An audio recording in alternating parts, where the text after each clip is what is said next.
सीधे राहुल भार्गव जी के पास रहेंगे। चलता हूँ। देश राहुल को भार्गव गुमराह जी चेहरा हिला रहे थे। राहुल भार्गव जी, क्या संजू वर्मा ने जो जस्टिफिकेशन दिया है, इसको बोला है कि भाई विपक्षी पार्टियों की सरकार जहां पर है वहां पे केसेस ज्यादा हैं, बीजेपी वाले में कम, क्या आप इसको जस्टिफिकेशन मानते हैं एक डॉक्टर के तौर पर?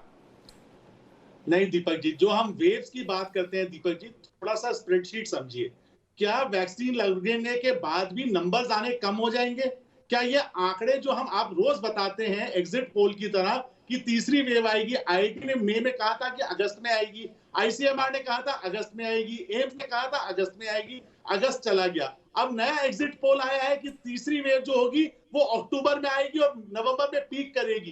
का साइंटिफिक डेटा कुछ है या दीपक जी, आप मुझे कोई साइंटिफिक डेटा बता सकते हैं कि किस आधार पे तीसरी वेव की बात होती है? क्या ऐसा कोई जेनेटिक टेस्टिंग हो रही है जिससे पता चल जाए कि म्यू वेरिएंट है, C1.2 वेरिएंट है जो वैक्सीन को भेद पाएगा? तीसरी इंपॉर्टेंट चीज जो हम बात करते हैं, दिल्ली, उत्तर प्रदेश और नॉर्थ इंडिया की हम बात करते हैं, अप्रैल और मई के महीने में एक पीक आई डेल्टा वेरिएंट की। एक आप स्टडी देखें आईसीएमआर की, 80% जो सैंपल्स थे दिल्ली, एनसीआर और उत्तर प्रदेश से, वो डेल्टा वायरस से ग्रसित थे, ना कि कोई और वेरिएंट से। इसलिए एक पीक आई, 70% लोगों को सीरो सर्वेलेंस डेटा में पॉजिटिव पाया गया। इसके बाद पीक एकदम से नीचे चली गई।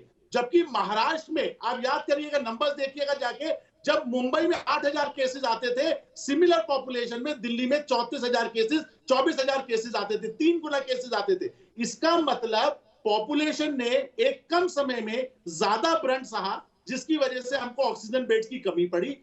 केरला में एक प्लेट्यू फेज में चले जा रहा है, मृत्यु दर कहीं नहीं बढ़ी।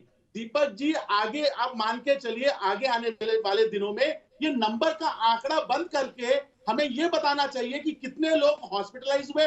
लास्ट दिल्ली में 20 दिन में कोई मृत्यु नहीं हुई, सिर्फ 34 केस आए। गुरुग्राम में कोई मृत्यु नहीं हुई। ये क्यों नहीं हुई? क्योंकि हम ऑलरेडी डेल्टा वेरिएंट से ग्रसित हो चुके हैं। डॉक्टर कौन से पूछे अमेरिका में क्यों लोग ग्रसित हो रहे हैं? डेल्टा वेरिएंट से ग्रसित हो रहे हैं। यूके में कौन से वेरिएंट से हो रहे हैं? डेल्टा वेरिएंट से हो रहे हैं। तो तीसरी वेव की जब हम बात करते हैं दिल्ली एनसीआर में, आप मुझे बताइए कौन सा साइंटिफिक तथ्य है जो यह बोलता है कि तीसरी वेव आएगी? अरे आंकड़े आएंगे, नंबर आएंगे, पर आपको हॉस्पिटलाइजेशन और आपकी मृत्यु दर ऑल टाइम लो रहेगी, यह समझना आवश्यक है। हम बार बार इसी बात में लड़े जाते, third wave, third wave, third wave.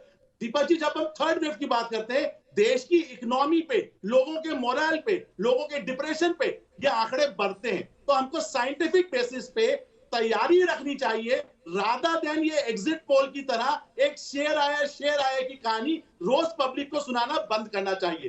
दूसरी चीज, हर स्टेट का अपना अपना वेरिएंट है। केरला में डेल्टा वेरिएंट नहीं है, स्लोली चलता जा रहा है। आप ये मान के चलिए दीपक जी, अगर 6 लोग स्क्रीन पे है तो वेरिएंट ये कहता है कि 6 लोगों को वैक्सीन से या नेचुरल इन्फेक्शन से, जब तक इन्फेक्शन नहीं होगा तब तक कोरोना नहीं रुकेगा। नंबर आते रहेंगे। धीरज कौल जी बात मानेंगे, अमेरिका ये कहता है कि अगर मेरी 454 डेथ रोज की भी होती है तो वो इन्फ्लुएंजा लाइक इलनेस हो जाएगी। तो क्या हम जीरो डेथ पे ला पाएंगे? हमारे को अपने मापदंड बदलने पड़ेंगे दीपक जी।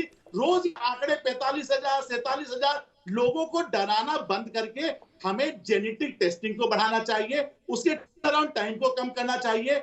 एयरपोर्ट से जो लोग आ रहे हैं, जेनेटिक टेस्टिंग को 4-5 दिन में लाके, ताकि हम कंटेन कर पाए। आप याद करिएगा, जनवरी में वेरिएंट कहां से आया था? वो यूके से आया था, क्योंकि यूके के हम लोगों को टेस्ट नहीं कर पाए थे। अब जनवरी का डेटा उठा के देख लीजिए, 28 लोग आपके वेरिएंट ठीक है के डॉक्टर साथ भार्गव। उत्तर प्रदेश चले गए थे।